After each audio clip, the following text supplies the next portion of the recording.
Senhor, quem são aqueles que vêm seguindo pelo caminho, cantando alegremente, como as aves que vão para o ninho?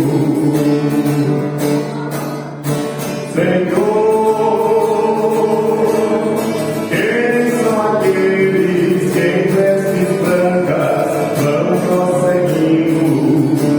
Senhor, eu quero segui-lo, tu não me deixes ficar sozinho.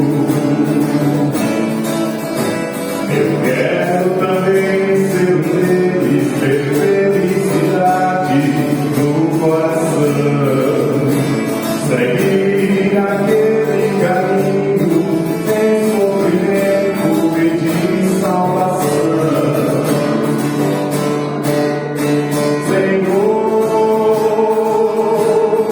Quem são aqueles que em vestes brancas vão prosseguindo?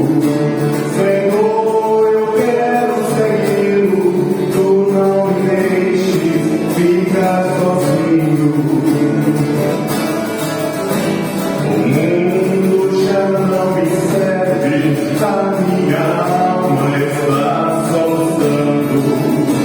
Senhor, tu não me deixes ficar no mundo sempre sofrendo. Senhor, quem são aqueles que em vestes brancas vão prosseguindo? Senhor, eu quero segui-lo, tu não me deixes ficar sozinho. Tu não me deixes ficar sozinho. Tu não me deixes ficar sozinho.